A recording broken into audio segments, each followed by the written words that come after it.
Good morning, everyone, and welcome to another Montfort University live stream on UCAS and what happens next. Now, we've got an absolutely fantastic show lined up for you, so we please thank you for joining us this morning.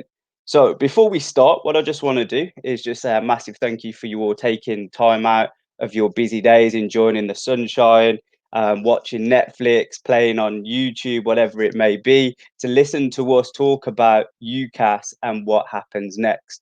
Some of the things that we're going to be discussing in today's show is what your journey looks like after you've received your offers. We're going to have a look at briefly around results day and, more importantly, how to prepare for university. We've got some fantastic graduates and current students with us on this live stream to give you their explanation and their views on how to prepare for university, and we'll be chipping in with our views and thoughts on just the general student life and the overall journey of transitioning into university. This stream is all about you guys. We want you guys to be as interactive as you possibly can. So please do get involved with the comment section. So if you have any questions that you guys want us to answer, or any topics that you guys want us to answer in regards to preparing for university, or any questions that you might have, please do get involved. If you're watching the show, if you're watching the stream, please do drop us a hello. We will be reading out these comments as we go along. You guys will be absolutely thrilled to hear that you haven't got to listen to my Brummie accent for the next hour or so. I will be joined by my lovely colleagues from Montfort University. So for today, I am both your Ant and Dec, and I'm going to introduce you now to our team. So first up, we have the wonderful Faye Shears. Hi, morning. I think I can bring a bit of Ant and Dec with my northern accent. That's why I chose this one today. I was just like, you know what, I'm gonna be a bit more strategic. Last time I used a sport analogy that went down like an absolute lead balloon because no one had watched it and no one had a clue about what I was going on about. So at least this one, with something that we all can get involved with. Yeah, so excited to talk to everyone today about what to expect now that you've made an application, kind of what to prepare for, and get to speak to some students as well who have first-hand knowledge, quite recent knowledge compared to myself, of how to kind of prepare for results day, how to prepare for university even. So looking forward to speaking to everyone. Cheers. Thanks for that, Faye. Speaking of recent knowledge, our most recent graduate, we've got Jamie Bradford. Absolutely. The stress of university has aged me considerably. You would never think I was 21, would you? It's unbelievable. I'm more Bruce Forsyth than Ant and Dec, I think. But yeah, I was going to use the Bruce Forsyth analogy, but then I thought, I don't know, I might be teetering on the line a little bit there, so I'd rather not. Just in case you're watching this and you're not an 18-year-old, you don't have to be 18 to go to university. We have a huge range of students from a huge range of ages. So even someone as, mature in their years as myself would still fit in perfectly within the university environment. So please don't worry if you are watching it thinking, oh my gosh, I'm going to be subject to age gags throughout the 3 years. You genuinely will fit in perfectly. Cool. Need to hire more older people. Thanks for that, Jamie. Speaking about maturity, we've got Tay. Hello, good morning, everybody. I'm a recent graduate. I graduated in 2018 and I recently joined this fantastic team. So if you have any questions or anything like that, feel free to ask us. Thank you so much. And we've got a few recent graduates that are going to be joining us. First up, we have Leonie. Hello, I've just been finishing my media production degree, which was an undergraduate throughout lockdown. It's been a bit difficult at times, but we will make it through. Excellent. Thank you so much. And last but not least, we've got Tierney. Hiya. So yeah, my name's Tierney. I just finished my international business degree. I was the placement year, and just the last year. So yeah, I've just finished that through lockdown. Yeah, I'm here to answer any questions about the student experience. Thank you so much. So guys, how are we doing this morning? How's everyone feeling today? So guys, how are we doing this morning? Feeling good. The sun's shining. It's not too bad, is it? It's Tuesday. It's not Monday. Can't complain. Well, we know how Tay's feeling because she's just decided to disappear. She's thought, I've had enough of this already. I ain't even going to continue on in this 6 minutes in. Oh, she's back again now. How's everyone else doing? Not too bad, thanks. Yeah, I'm good. That's Pretty much the norm, isn't Everyone it? missing from the real world. Is there anything particular anyone's missing or craving or thinking, I wish I could go out and do this? I think food I haven't prepared myself is definitely the top one. Yeah. I can just take away. But saying think that, I also don't just- think I'm missing it that much with regards to food. I'm enjoying it, just eating at home as opposed to going out. My kids are definitely missing McDonald's, I tell you, definitely. They've even Don't got they open toilets like on it. this week or something, isn't it? No, I'm not telling them that, mate. I'm telling them they don't open until 2024. Been closed for years. Okay, so what we're going to do, we're going to get on with today's show. We're not just going to discuss the nuances of lockdown and what we like to do in our spare time. We have got a great show for you guys. I can see a lot of comments are coming in. So Shamiza has said hello. Ben said hello. Andre has said yes. Yes, Andre, we're feeling your passion as well this morning. So what we're going to do, we're going to crack on to our first part of our live stream. And the first thing that we want to have a look at is offers and decisions, because that's where you guys are roughly are at the moment within your own journey. So I'm going to pass over to Faye, who's going to have a speak about offers and decisions. You okay with that, Faye? Yeah, no problem. I'm ready. I'm sure there's a basketball analogy here that you'll pop in there. So if you are still waiting, you might still be waiting for offers, but I think universities are getting around to the point where they probably have processed majority of their applications. I guess it depends when you got it in as well, if you made that January the 15th deadline.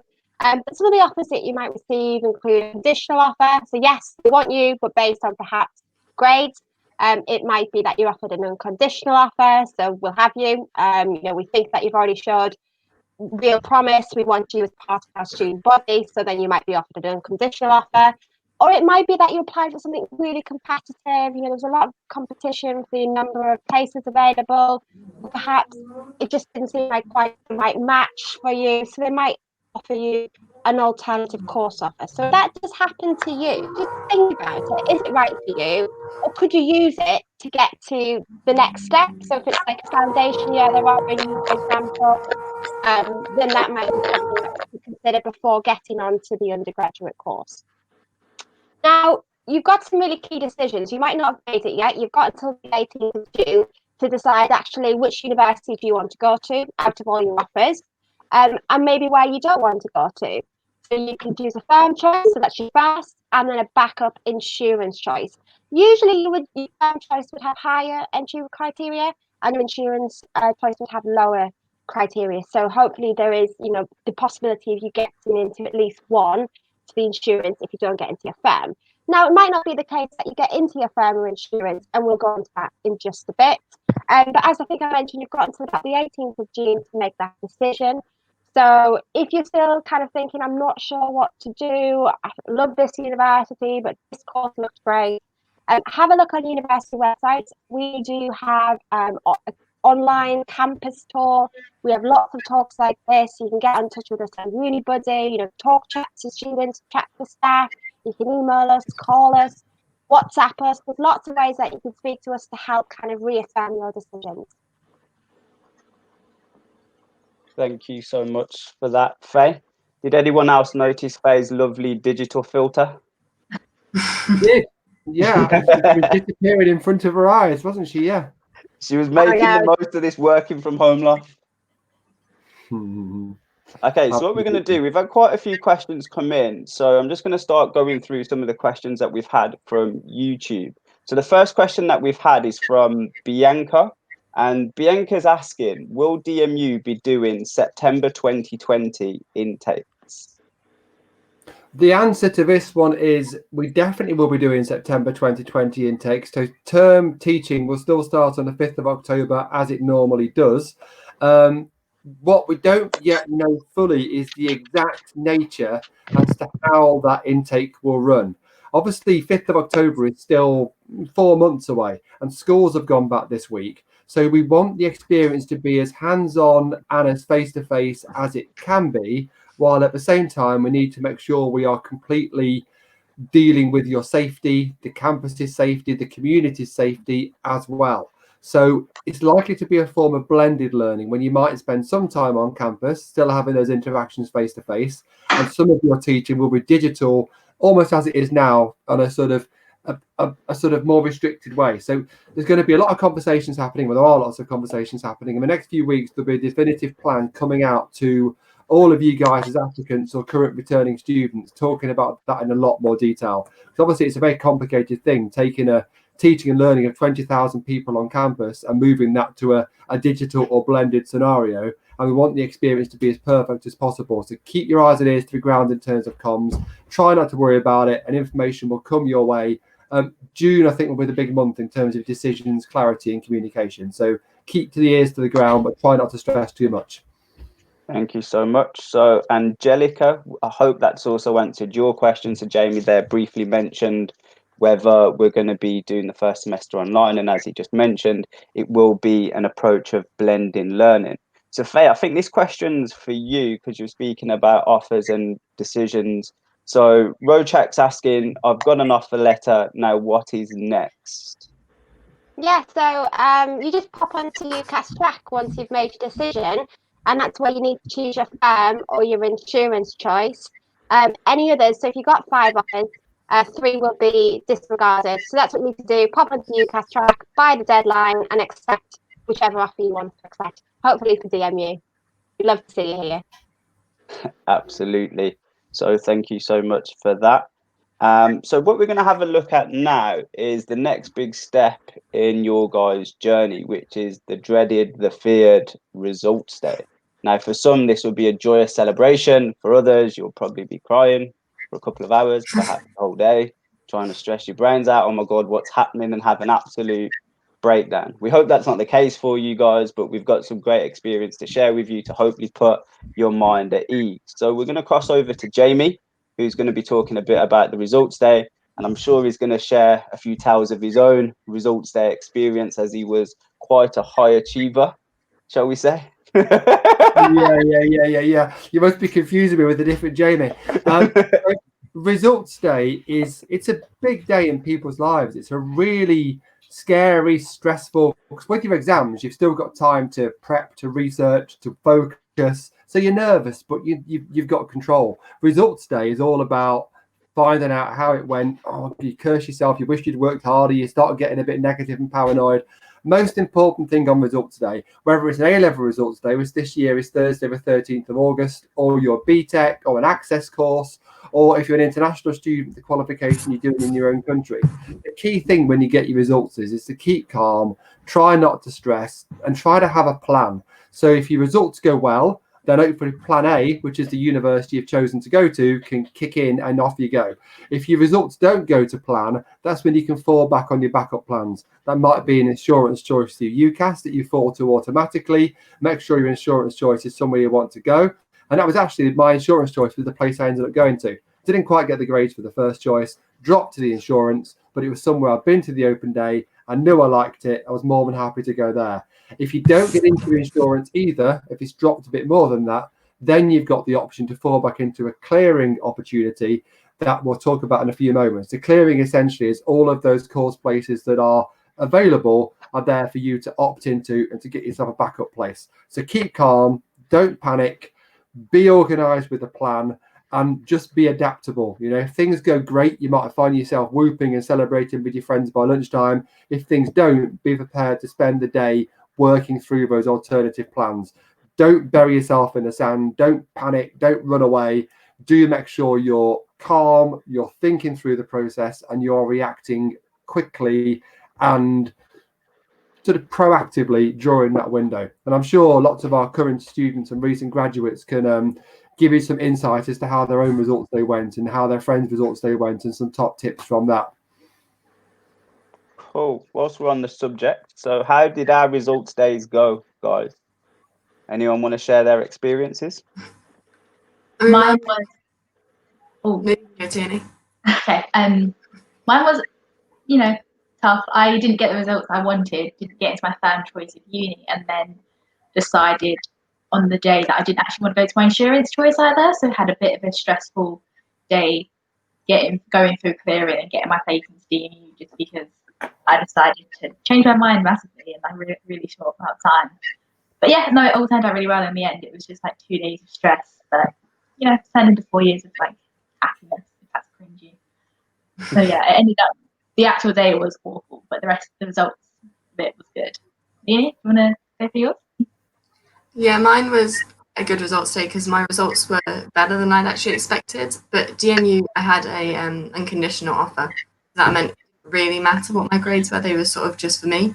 But I still put an insurance choice just because I was scared that on results day I would decide actually I don't want to go to that uni anymore.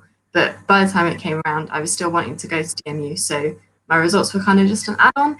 And I got to go to the uni I wanted to go to. But I know some of my friends weren't quite so fortunate, and some of them were so scared about getting into their uni that they actually checked UCAS track before they came into school to get their results to see, so like they could take the worry off a little bit of their results if they knew they'd got into their uni, or if they could prepare themselves for maybe not so great results if they hadn't got in.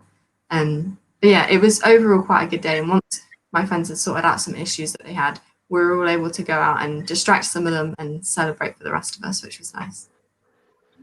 Cool. Thank you so much for that. I feel like we've got a bit of confusion, or that unconditional offers get a lot of publicity within the press. And we've had a question come through from Ben whilst we're on the topic. Aren't most offers unconditional? So who wants to have a go at this political bomb? Most would quite fit. There's been an increasing amount of unconditionals the last few years. So 5 years ago, you got an unconditional offer if you'd already got the grades, so you'd already done your qualifications, or you maybe submitted a portfolio or had an interview. Over the last few years, there's definitely been a growth of a number of unconditional offers. So a university looks at an applicant, sees their grades predicted, sees their GCSEs, reads their reference, sees the personal statement, and decides, you know what, we really want this student, and they'll make them an unconditional offer. So there's definitely an increasing amount of those, but not the bulk. I'd still say at least half the applicants out there have got conditional offers based on their grades. Obviously, if you have got unconditional, the good thing about it is it takes that pressure and worry and nervousness off. So yes, you've still got the stress of what your results are going to be, but at least you know that no matter what your results are, your place, your plan, your decision is still going to stick the same that it is. So unconditionals get a bit of a bad press, but when it comes to this time of year, what they do give is certainty and take away that that people do sometimes have. Cool. Thank you so much for that, Jamie. We have got another question that ties on the back of unconditional offers. Let me just find it. Here we go. And it's from Liz. So she's received and accepted an unconditional offer. Does that give me a place at the wonderful best institution in the world, Montfort University? Yeah, absolutely. Yeah, it does. So if you've got an unconditional offer, is what it says on the tin. Genuinely, if you get the grade you wanted to get, great. If you can't get the grade you want, then obviously it's disappointing. But at the same time, the offer still stands. So genuinely, we've made the unconditional offer because we think you're an applicant that we want to have come and study with us. So yeah, your offer, once you've accepted it and you've gone to UF, your offer will be a definitive firm choice.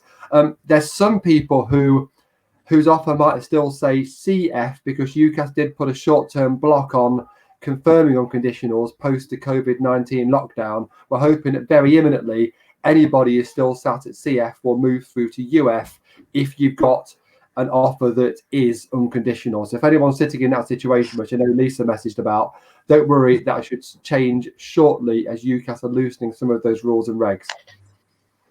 Cool. Thank you so much. So before we went to questions, Jamie mentioned briefly something around clearing. So we're not going to spend too much time on it because we covered that in bulk yesterday. But does somebody want to have a quickly attempting to summarize clearing for the viewers if they wish to use it? Yeah, I can go ahead.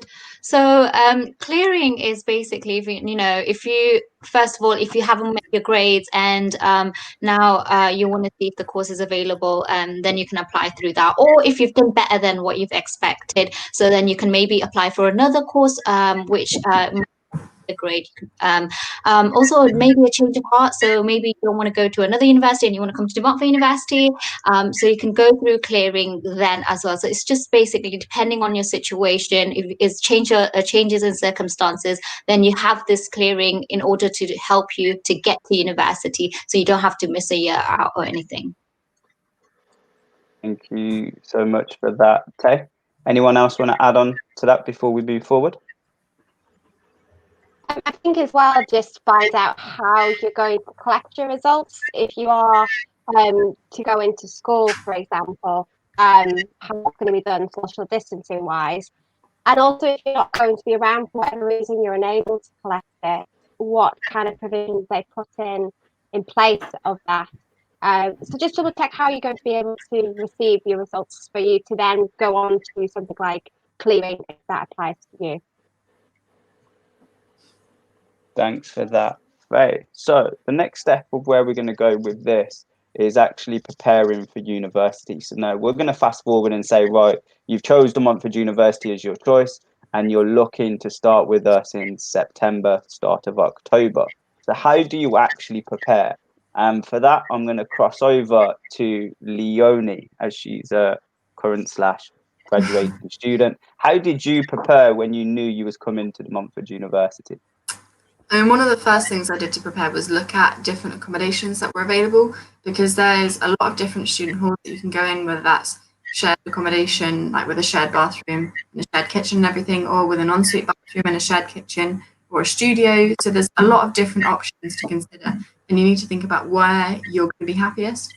So I looked at a lot of different, because it was difficult for me to get to the university, although I'd seen it beforehand and I'd seen the accommodation before when I'd come to visit.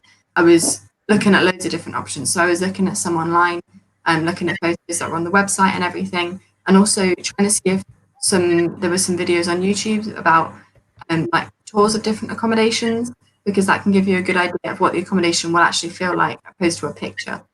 And we've got a few videos, I think, on that of accommodation tours at the moment. And then another thing I did was look at the city in general and look at where things would be, so I knew how difficult it would be to like get to different places, and I could plan my first few days at uni. I think I also joined a Facebook group for my course and my accommodation once I booked them, so that I could try and meet some people before I got there, because I was really nervous of going to a completely new city, meeting loads of people, and then I thought I'd maybe not make any friends. So being able to join those Facebook groups meant that I was able to meet some people before I actually joined. And I did actually end up becoming quite good friends with some of the people from my course chat. Thank you for that, Leonie. Anyone else want to chip in? Tierney? Yeah, I can have a go. So I sort of concentrated more on the social aspect before I went to university, just because, like I said earlier, like I went through clearing and had to decide where I was living within like a couple of days, so I didn't have the time to really go through the different accommodation types like we needed. But so like I said, I concentrate on the social aspect. So I joined those Facebook groups. I joined the group for my accommodation block. Met, I think, one person that lived in my flat beforehand, which was really nice because we'd made quite good friends. And then I worked in my hometown before I came to university, and then just started looking into getting a transfer to the same store in Leicester, which was really useful because I sort of went to Leicester with the job lined up, so I had like that kind of security aspect of being able to earn a bit of a wage alongside my degree, and make friends at that job. And then just sort of messaged those people on Facebook that was doing the same course as me, because like I said, doing international business was a huge course, so I wanted to make sure I had the lectures, so I didn't want to sit there alone. But that was really useful. And then just sort of texted my friends that had already gone to university like 2 weeks before me and been like, how was your experience? What did you do? Any advice for me? And just spent a lot of time on the phone messaging people I didn't know. But I mean, it was actually really useful because they can give you lots of different advice. I think, Tierney said that some friends had gone to uni a bit before. So I had a few friends that had gone to uni that had started maybe at the beginning of September. So I was asking them what sort of things were happening when they were moving into their student flats and getting some advice on the initial, when you're actually there, which is quite good. Or if you know people who have gone to uni in previous years. Maybe you've got some siblings or some friends that have been beforehand. They're always good people to get advice from. But I did actually remember one other thing I did before I went to uni. I was looking, it was more of the social side of things, but I was looking at the different societies and things that you can join, because there are so many. There are over 200 sports and societies teams available, and you can find them all on the Montfort Students' Union website. So you can just click on that, and there's societies from like cocktail making, Game of Thrones. There's ones about specific courses. So I think there's a law one. Then in terms of sports teams, there's almost any sport you can think of, like netball, rugby, football. There's all of the different ones, as well as more sort of non-niche ones like ultimate frisbee. So I know I had a look at all the different ones and was like, oh my gosh, I'm going to join all of these, and made a list of all the ones that I wanted to look at and go and talk to when I got here in freshers. So that's something that's also quite good to look at, I think. Yeah, I did as the same thing as Leonie. I looked at all of the different sports and societies, made a list of the ones I wanted to go and see during the activities there that will happen during like your freshers week at DMU. And I had like I think 3 on my list, and I went and spoke to them all, signed up for them all. Most sports societies have like Facebook groups and stuff you can join, and like personally, like since I've been at university, like I've been on committees for like my society. Like I've had those people message me and be like, oh, like I'm really interested in joining, like what do I do? And it's always really, there are people always really friendly, and just said that, oh yeah, we do have things like this day of the week, come along to like meet us, come for a drink, come to do that. It's always really nice. Having like a bit of a plan of what you want to do at university is always really helpful. Faye, it looks like you've lent Tierney your filter. She's jumped on the same bandwagon as you. So Jamie, Faye, Tay, what about yourselves? How did you guys prepare for university? For me, because I like Leonie and Tony, I didn't have to move away from home. I was based in Leicester.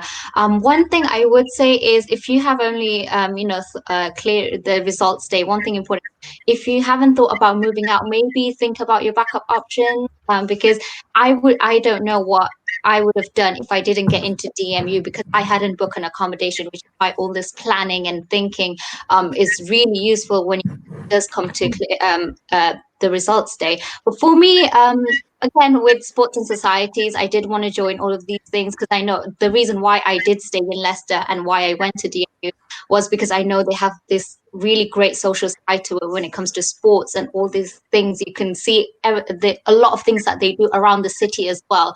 But also the other thing is because with my course, I did history, that I know there was a lot of reading involved. So I wanted to start ahead, and I wanted to read up on the things that I would be studying in the first year. So for the first semester, I did actually read some books over the summer. They weren't as boring because I was actually interested in the topics that we were going to be learning about. So I did prepare in terms of that. And I also was preparing, I was looking at things like placements and things like that, which I could do in the second year. That's what I was thinking about. And once enrolled onto the course, when I went to September, October, I know I wanted to the tutors about what things I can do within the course that would give me those kind of like, placements kind of opportunities. Cool. Thank you so much for that, Tay. I had to go through a subtly different process because I ended up going to my insurance rather than my firm choice. It meant post results day I had to rapidly rethink everything. So I got, like everybody else, the list of societies. I booked my halls. I knew where I was going. Going to your insurance choice, you've not booked accommodation for your insurance choice. You've not planned those details, because whilst you think you might end up going there, you're kind of hoping you don't, and also you've not really committed the time. So I had to cancel the halls for the first university, change my student finance. You have to let Student Finance England or whichever part of the country you're in know you're now changing a different university. And then I had to get in touch with the university I was now going to and sort out my halls. And they've always got halls available in clearing or through insurance, but normally a bit less choice. So I had to rethink everything. Where am I going to live? What's the differences? What societies does this place have? And start a whole sort of new rapido research process. And again, all of the plans I'd done had to be adjusted. So definitely something to be prepared to think you might have to do. So absolutely, you definitely want to try and get into your first choice, but always have that plan B and make sure you look a bit at the insurance just to make sure that if you do need it, you've got a lot of those basics covered. What halls would you prefer? What's the lifestyle like? What else do you have to think about just in case you have to change your plan, change your game? all of mine were miles away from home, so that made no real difference. It was more just about the practicalities and sorting out all of those details that I had to redo in late August, early September. Cool. Faye, do you want to add anything? I think when I went to university, I don't really think Facebook was around. So it was a bit of a daunting experience for me because I went to university 3 hours away and I didn't know anybody. I didn't do that much planning. I just kind of showed up at my accommodation. But because everybody's kind of, doing accommodation, usually people themselves have moved away from home. They're not always in the same city. They might be. But you might get people like me who've moved hours and hours away and can't just pop home for the weekend to get their washing done or a Sunday dinner or whatever it is. But you'll find lots of people in that situation and they're all quite willing to get out there, chat to you. We were all out in the corridors saying hello and, where are you from? You have a funny accent. So yeah, it was just kind of nice that everybody was really on board to make friends and speak to each other. And you'll find that when you go to university. So if you're in that kind of position, don't worry. Cheers, Faye. Faye, I've got a question for you. When you went to university, did they have internet? Is that for me? That is for you. Maybe that's why we're struggling with the connection on your side. It's a completely new phenomenon in the world of facius. Yeah, I still remember the dial-up ringtone. Don't mind Faye. Okay, so guys, we've got a few questions in the comments around societies and sports. I'm doing a quick fire round around the whole team. Name your sport, name your society. I'll go first, which buys you all around 5 seconds to have a think. Sport, football, society, Harry Potter. Faye? Latin American and Ballroom Dance Society. Sport? That is a sport. Society? It's a society. Oh, so you've done 2 in 1. Jamie? I did tennis and I did 10-pin bowling. 10-pin bowling, kind of like a sport, but the way I played it with a beer in one hand and a ball in the other, it wasn't that sporting. We've got Tierney next. Pole fitness. Not much on the sports side, but a lot on the society side. I like it. Okay. Leonie? I didn't do a sport, but I started doing media, which is a media-based one. Okay, wait there. So we've got a media it's like we've planned this. We've got a media question coming in here. So let me just find it. It was actually addressed to you, Leonie. I haven't been ignoring it. I've just been finding the perfect opportunity to drop it in the stream, and we've now just found it. So here's your moment to shine. So Leonie, how was media production taught online? Because that's what I'm doing. Okay, so at the point that I'd got to, there wasn't too much practical elements left. It was mostly lectures online for our final reports and things, but there was still some of the practical elements. So for people that needed to do audio recording, like I needed to record a voiceover for one of my videos, I built like a home studio and the lecturers helped us give advice on how we could do that. So recording under your duvet, it sounds weird, but like if you get in your bed and go under your duvet, that's quite a good way to like soundproof it. But also like they showed us different ways to make home studios, like getting a shoebox and putting jumpers inside it and putting a jumper over your head, sounds or like echoes and things like that. And in terms of filming, they were giving us some tips on to make some videos and do photos, like little behind the scenes hacks of how you can do things with just the things you have at home. But obviously some elements of the course were adjusted because you can't do everything you would normally do on media production, like going out with the big cameras you can get from AV loans at DMU, and with all the different microphones and things. So I think for the first time it would probably be adjusted for things like that. But the theory side would probably all be the same. Like we had collaborate lectures on Blackboard, which is the virtual learning environment. So all of those lectures were almost as if they were going to be when we were actually on campus. If you had any questions, you could put them in the comment section on the side, or you could like put your camera on or whatever if you wanted. So that element is basically the same as if you're on campus, really. It's just the more practical side, but there are always ways around it, and it can be more exciting sometimes to do that. Oh, absolutely, Leonie. So this It looks perfect. This You've got jumping your up is high-tech home definitely studio. soundproofing. Yeah, Yeah. that's How's the basically sound what I quality? look like. Is it a lot better now? Yeah, so much better. Okay, so we'll carry on. I'll take the You're doing like Bob soundproof Marley off. with that on in a weird way, Ashley. I just had to put it to test, didn't I? I just had to Yeah, see yeah. whether it It's going to be whether it under his worked or duvet not. next time we come to him. What piece of clothing do I put on next? So, Tay, last but not least, sport and society. I joined badminton and history and also K-pop. I joined those three societies. I think they were really different but very fun. Yeah. Cool. Just before we finish off society talk, we have got a question from Maria. So Maria's asking if I join a team like cheerleaders or dance, I will no longer pay for my accommodation. Now, I mean, I guess in reality, the societies and the accommodation are a separate piece. So, assuming we have a full on-campus experience in September, October this year, you join societies alongside your course. They fit in with the course. So, Wednesday afternoon, there's no lectures, there's no classes. It's all about clubs, societies, sports. The sports teams play competitively with societies, do their social stuff together. But it wouldn't necessarily have an impact on your accommodation. So if you lived at home and commuted into uni, you could join societies. If you lived on campus full time, again, you could join societies, but it doesn't actually make a difference to the accommodation costs.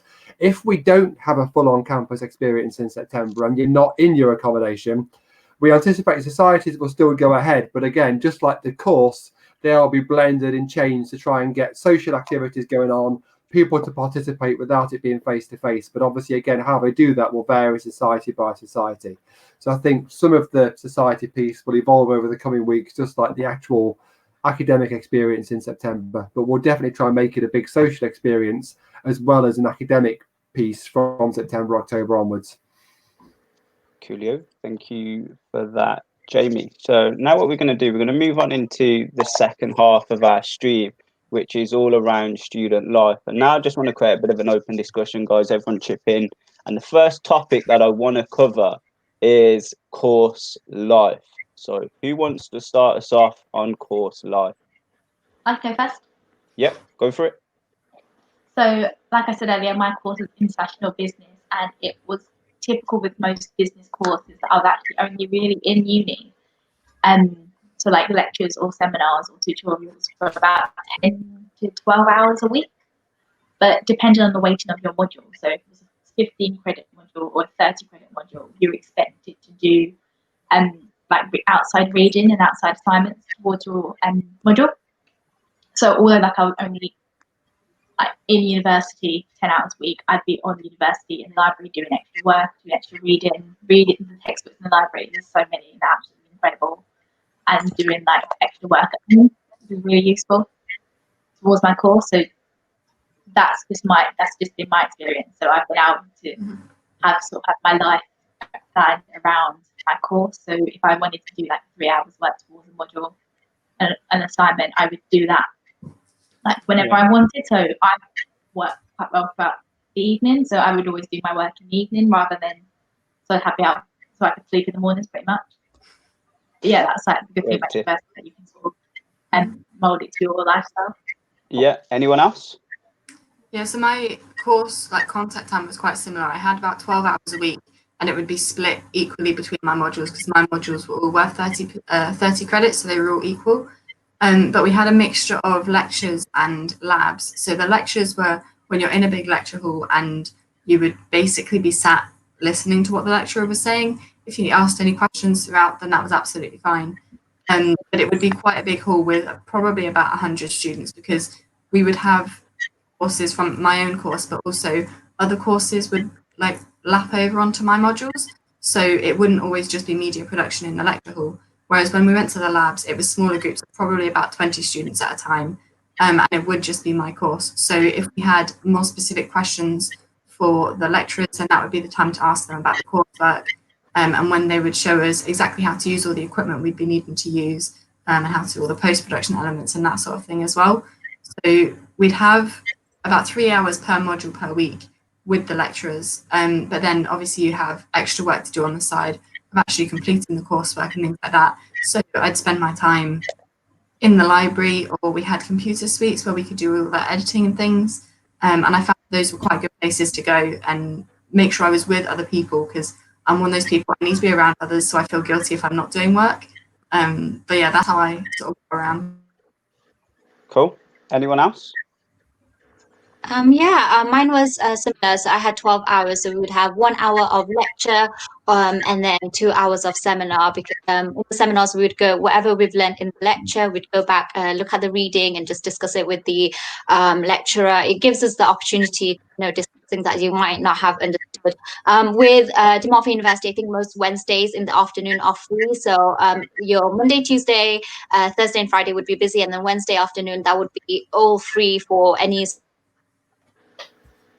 sports that you've joined or any societies that you have joined. So I would have that kind of timetable.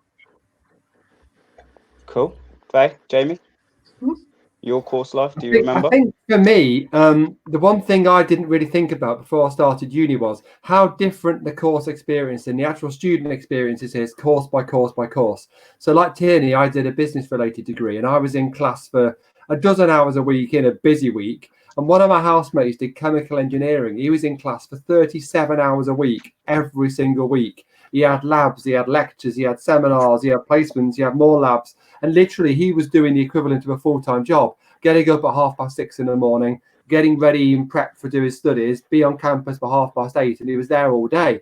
So I had the ability to, have a bit of a lie-in, get up and have a lazy breakfast, get some study in, go to a couple of hours of class, go for a run, come back, do a couple of hours more study, and then go out to work in the evening. Whereas he was completely, utterly committed to the course, because all the time he was in all those lectures and seminars, he was picking up coursework, picking up assignments, picking up activities. So he had a lot of the evenings to commit to as well. So be aware before you start how intense your course experience is going to be, and then you can measure your expectations and plan your lifestyle balance around that. If you're doing a course 37 hours a week, you can't work 20 hours a week part-time as well. You'll just be stretching it. So just understand your experience, prep in advance, ask those questions, and then you know exactly what to expect, and it doesn't come as a massive shock. Because it can come as a shock if you've got less course hours than you think as well, because you used to be in school 9 to 5, being kind of taught and fed. And in school, your teachers will be, do this, do that, here's your deadline, get on with this, have you done that, you've not done this. At university, you've got to organise yourself a lot more to do it, which can be a big challenge in year 1, and in some cases for year 2. In some cases for year 3 as well. It only starts at year 1. You only need to pay attention for year 1, and after that, it's all right, isn't it? Year 2, year 3, don't really matter. Just plan and research, and then you can tailor it accordingly. It's dead important. Yeah, I definitely agree. I think I did struggle with having, although you had that set timetable when you would have your lectures and seminars, but with the free time in the middle, you think you have all that free time for yourself, but you really should be doing self-studying.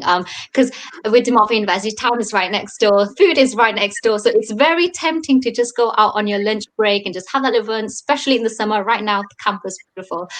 So it's really hard to, have that kind of balance of you need to organize your definitely.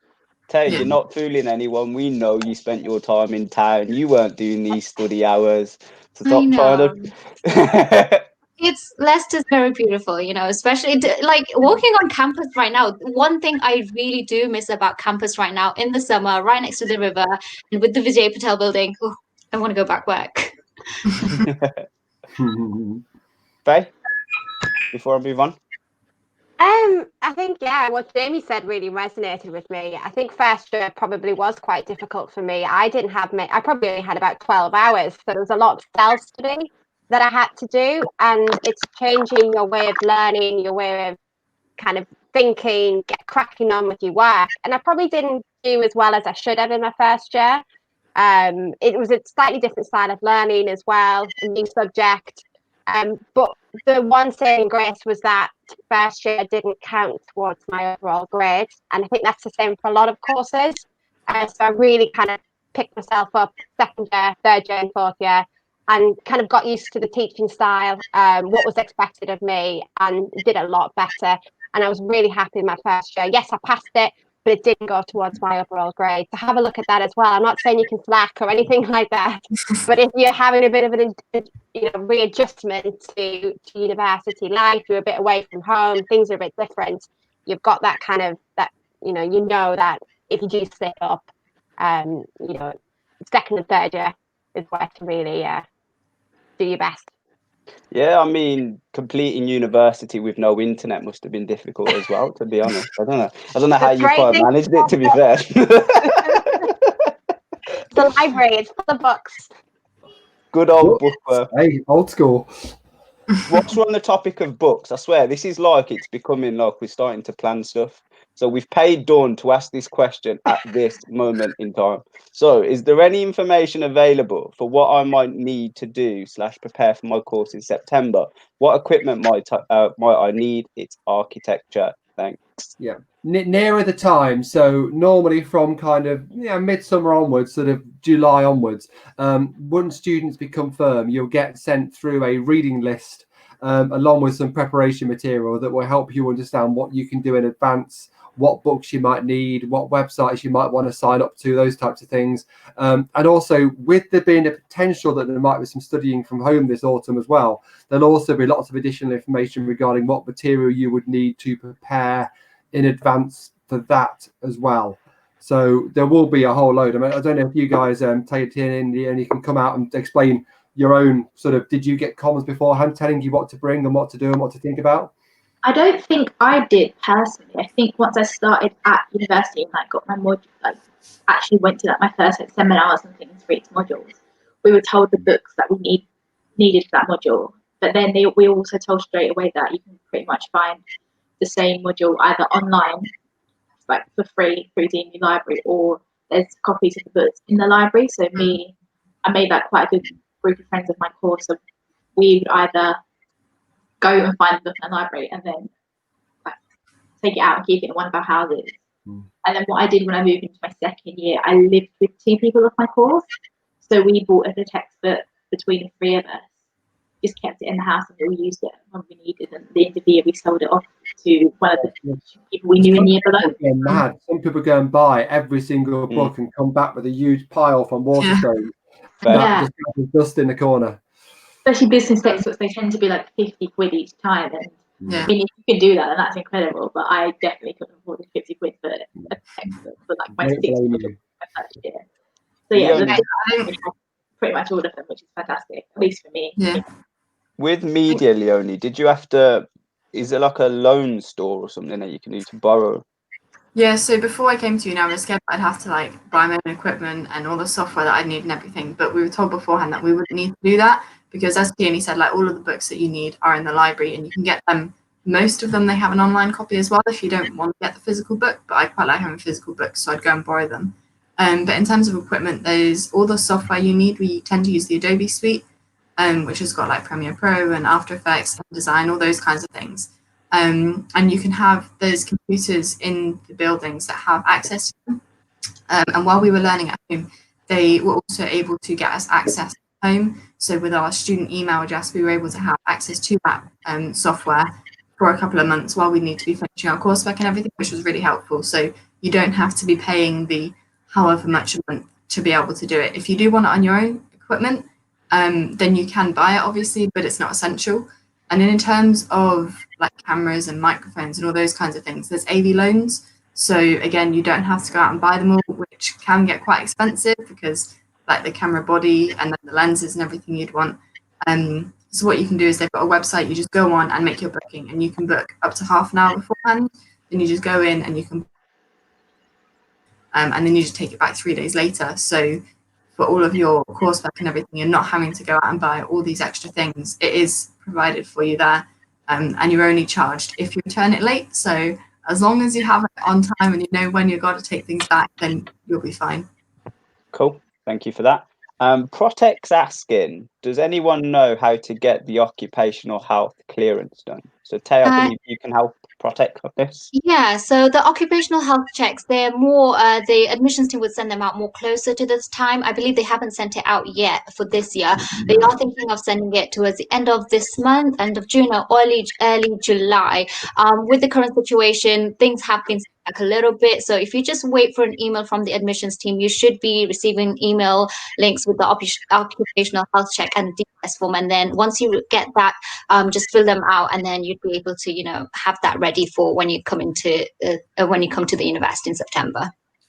Cheers. Thank you for that, Tay. Hope that's answered your question, Protect. Now, the next question that we've got from the comments is going to tie us nicely into our next section, which is around opportunities, placements, and support in regards to employability. So what kind of jobs are there available for students on campus, guys? I mean, me and Ian both doing our job. Yeah. So we are what called student ambassadors. So that means we do various types of shifts for different people that employ us across the campus. We can do anything from open days to talks like this. I've been out and visited schools and things. We helped out when people had interviews on campus, just like leading them where to go in things.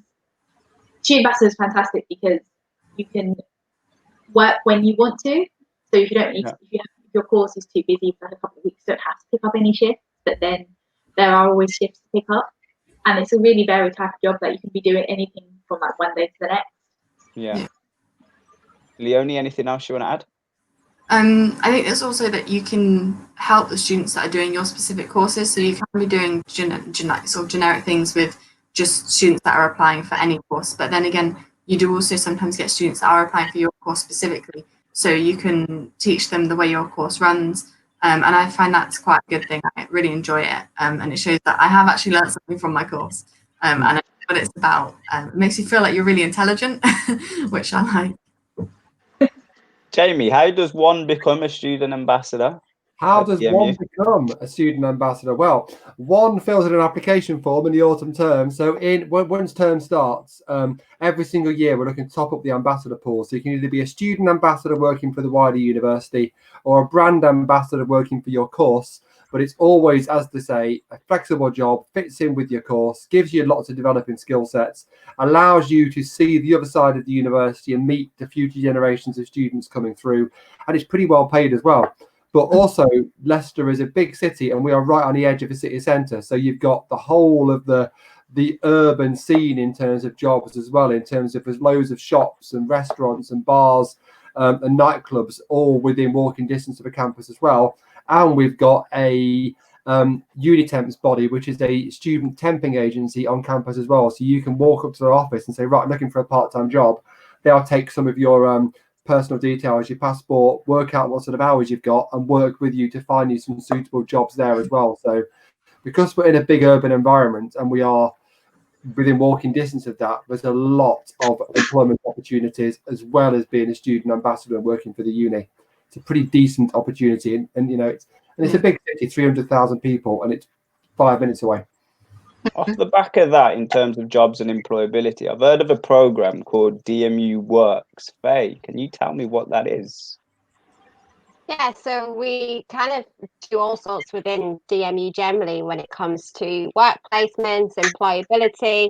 So we want to obviously ensure that our students are employable and that, you know, they have a job at the end of it. At the moment, it's 97% of our graduates are in employment or further study within 6 months of graduating. So it's really, really important to us. And there's lots that students can do to actually enhance their employability, their skills. We have things like placements, so we have placement teams on campus, depending on what faculty you are. So you go to them to help you with things like finding placements, writing CVs, preparing for interviews as well. They can be short-term things. So we have things that are just like 1 week, 2 week placements. It can be longer. It could be summer. It could be a 1 year placement. But we also do things like graduate fairs, so employers can come in and actually show what they have available to recent graduates as well. So there's lots that we put on for students to be able to see what opportunities are out there, and you can have a chat to us anytime about ways in which you can access these opportunities. So yeah, employability is up there for us. Absolutely, and we believe, Tay, you did something with us, didn't you, in regards to EMU Works? Yeah, I would definitely say if you go to university, definitely take these kind of opportunities opportunities. Because I stayed in Leicester, I know I wanted to have a slightly different experience. So I did actually do a 2 month internship in China, and this was really great. It was all sponsored by the university and the government together. So I didn't really have to pay for anything, just my flights and my visa. Everything else was provided for, my language exchange and the work itself. With DMU, we have the DMU Global as well. So you don't necessarily have to do an internship. You can do lots of like cultural exchange programs. And I believe we work with over like 90 different countries. So you can like, whether that's with the course itself, for example, like a history trip itself, or it can just be generally volunteering in another country. I would definitely look into something like DMU Global. Yeah. So what is DMU Global? I feel DMU like I'm Global. missing something.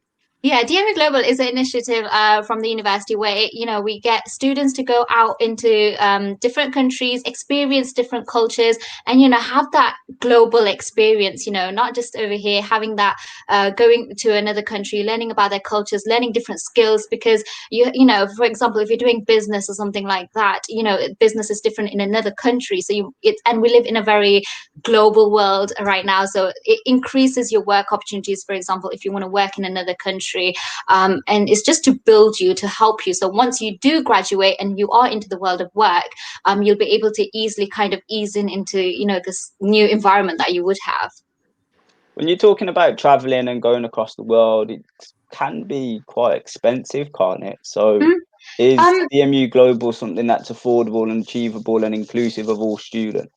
Yeah, definitely. DMU Global, they have its own bursaries and scholarships, so you don't have to pay that much. For example, I know a lot of my friends, everybody, I wasn't lucky enough to go to New York, but I know everybody goes to New York, and it's paid for by the university. So all you have to do is fill in that application, and they'll see. You'll probably have to pay for like £100 or £2, but when you think about a city like New York, it's like literally you'd have the best times. I know I was jealous of all the pictures that I saw. But it's definitely, the university does help you out a lot, if it comes to that funding. So don't be scared that, you're not going to be able to afford those kind of things, because there are things like those DMU Global initiatives that do help you out. Cool, yeah. Leonie, Tierney, anything else to add from that student view? Yeah, so DMU Global is something that I did massively in my time in uni. I did 2 business trips. So I did a trip to San Francisco to learn about like Silicon Valley and how they operate. And I also got to go to Hong Kong and learn about small and medium enterprises in Hong Kong, which obviously is a massively different way of working in the UK. And then on the volunteering side, I went to Thailand, I went to India, I taught English in both those countries. I also went to New York in one of the first years of running at TASED, and got the opportunity to volunteer in a LGBTQT senior centre. They taught us like things about Stonewall and stuff, which was just incredible. And yeah, like on the cost of these trips, and if you go that outside of the EU, DMU Global tends to offer you around a £400 bursary. Then if you go to like certain places, so like with India, like I got an extra bursary as well, because that's part of the DMU Local India scheme that the uni has. I ended up really paying like a couple of £100 towards each of these trips, and like actually just have to pay for spending money and things. But it's massively subsidised, and like I think some amazing places and some amazing things go DMU Global, which has been amazing. Cool, Leo. Leonie, anything else? Are you happy for me to move on? No, I think I went to Tokyo in my first year, and we got. Okay. Sorry, Tokyo. Sorry, down road. Yeah, so I only managed to go because DMU Global was there to help, like financially and everything. But it was an amazing chance to see the culture there, but also how the career path I was trying to go down is in a different culture, which I think it opened my eyes to a lot of different ways for doing things, and how my sort of career field works. So DMU Global is definitely something that's worth looking into if you do come to DMU. Cheers. Thank you very much. Shows you how good a team it is. My most exciting experience at university in terms of location was a weekend work placement in Manchester. So, and here we are. What we got? Japan, Thailand, New York. So DMU Global genuinely is a scheme that gets you to places without breaking the bank, and gives you these amazing experiences and places you can just name drop into sessions like this for the rest of the year. I can't quite name drop Manchester. Didn't you get the high flyers scholarship? Yeah, I did actually.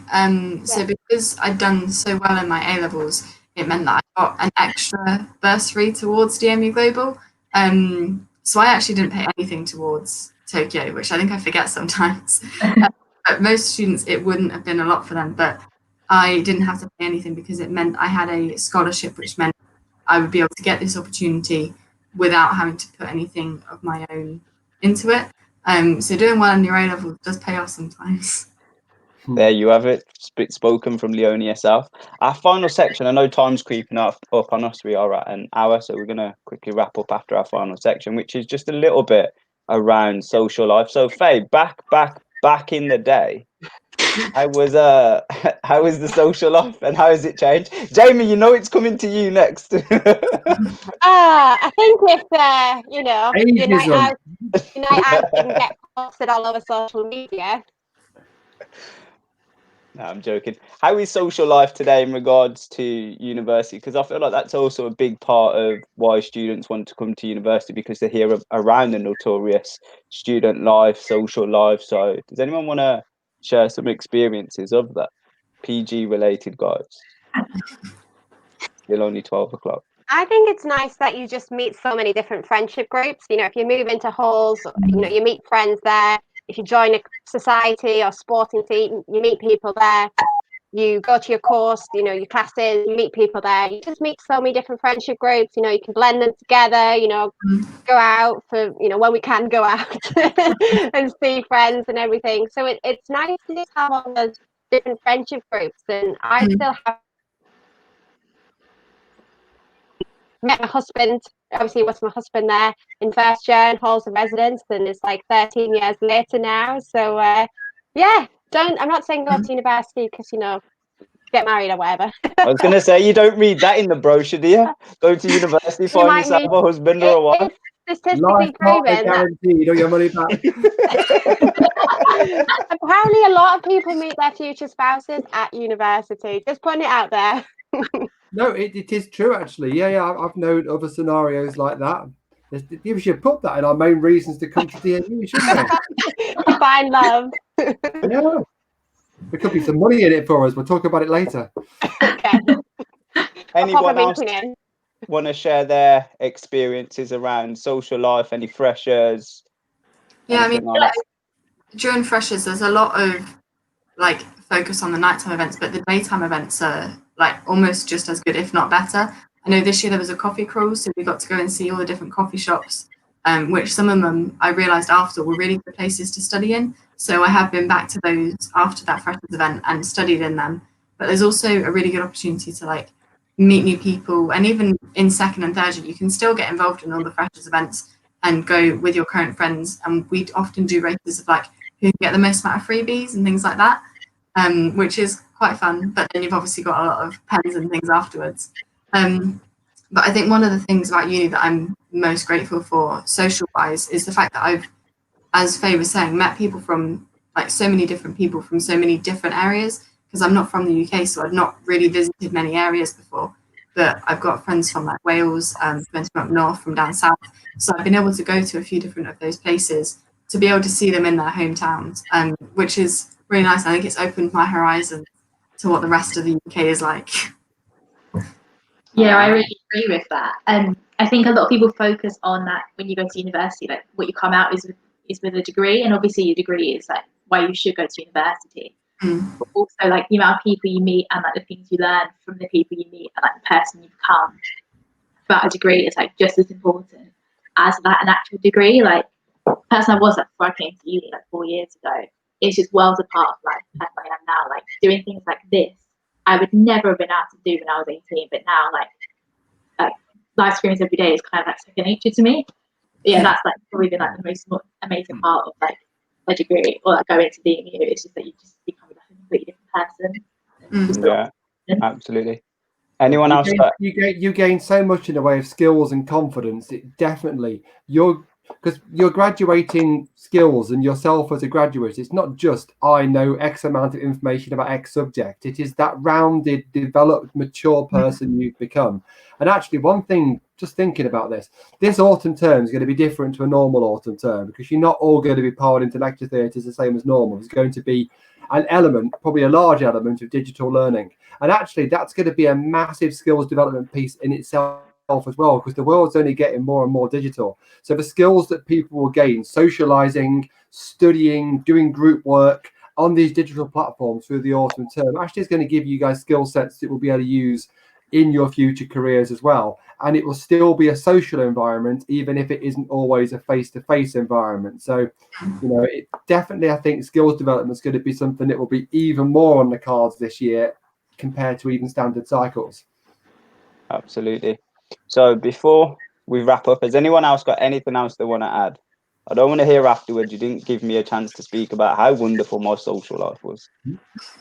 No? Cool. So yeah, I think just don't worry, you won't have one. There's still going to be a social life. It's just going to be a different experience to what it normally is. But there's a lot of innovation, a lot of creativity. It will still be fun, not just study. So I'm going to put you all back on the spot again. I'm going to ask you all for a hint or a tip to give to our new first years. We're going to start off with Faye. What is your hint or tip? I think for me, because it's relevant to me, because I moved away from home, is don't be afraid to say hello to someone. To chat away. Even if you're a bit introverted, you're not one of those people who are the loudest person at the party or whatever it is. The worst they'll say is just hello and walk off. So yeah, just chat to people on your course. It's good to find out, to make friends in case, how you need them to help you with some coursework. Maybe you need to work as a team. But yeah, get chatting to people. Cool. Jamie? In between now and when term starts, do not be afraid to get in touch and ask questions. We are friendly, we're helpful, we're genuinely here for you. So you can phone us, you can email us, you can WhatsApp us, all these things. And you can chat to current students as well on UniBuddy. Do get in touch, because something that can be a little niggly thing now can grow into a worry as time goes on. So just ask anything. There is no such thing as a stupid question. There really isn't. Absolutely. Tay? I would just say just enjoy the experience, really, because you won't get this time again, hopefully. But definitely enjoy the experience, make the most of it. And once you do get to university, take opportunities. There's anything that's get thrown at you, take them. Cool. Took the philosophical route. I like it. Tina? I would say get involved into extra opportunities that your uni offers you. So not just do your course, do things like global, things like volunteering. You have your own. If you've got a small amount of contact hours, you have so much time in your hands, and don't just kind of waste it watching Netflix all day. Get involved in doing things that you haven't had the chance to do before. Yeah, and finally, Leonie. I think something that is more on the academic side of this, but something that helped me a lot this year and in all of my years at uni really was to-do lists, because obviously you've got so much free time, but making sure I had a to-do list meant that I wasn't going to forget all of the little different things I had to do for my assignments. So whether that was a basic do this assignment or the individual parts that I had to do to make that assignment finished, having to-do lists was my biggest thing that I think got me through being able to finish all my coursework and everything. Cool. Thank you so much. And that has brought us very nicely to the end of our live stream. So I'm about to do my Ant and Deck goodbye. So what you'll see in the comments is a list of links that are there to help support you with this transition into university. So I've posted in there a link around our accommodation. So I know there was a comment from Junior Nixon, I believe, on Facebook. He was asking around accommodation. I've posted the link in there because you might have missed the answer we gave earlier on in the stream, so you've got a second chance to ask that question. Guys, please do feel free to get involved and chat to us, chat to our current students, myself, Faye. There's also other colleagues that are on UniBuddy, so if you do want to speak to us about something in regards to university, please do get involved using the UniBuddy link displayed on the screen below. We also have our digital open day. So if you do want to have a last chance look round to make sure, right, this is 100% where I'm going, please sign up for our digital open day. or if you've got any other family member or friends that you want to push towards De Montfort University, tell them to get on this link at the bottom of the screen and order themselves a prospectus from us. So none of my team's watching, so I'm going to bring them all back in, just put them on the spot. So it's a goodbye from us. Goodbye. Bye. Thank you for watching, everyone.